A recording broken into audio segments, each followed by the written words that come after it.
ture. Garbummaa hidda irraa buqqifanna dadhabnaan ilmatti guddifannaa jedha. Garbummaan Oromoo irraa hundee irraa hidda irraa buqqa'ee jira. Oromoon bilisoomee jira. Kana booda garbummaan gara uummata keenyaatti deebi'ee dhufuu hin danda'u.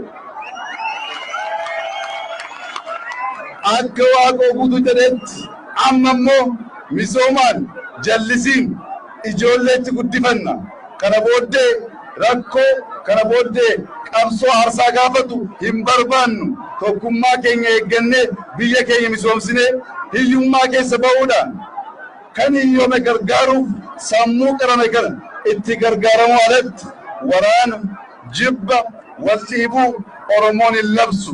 Oromoon seenaan aadaan duudhaan keenya kan nu barsiise jaalala, tokkummaa, kennuu, hammachuu, gorsuu, ta'anii tasgabbaa'anii mari'achuu, karaa agarsiisuu.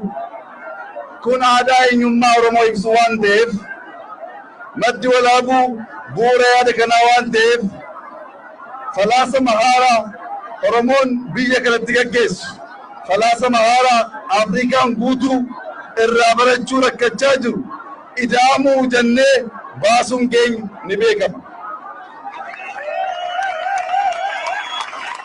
Ida'amuu jechuun namaaf Rabbi araaramuu jechuudha. Ida'amuu jechuun abbaa manaaf haadha warraan araaramuu jechuudha.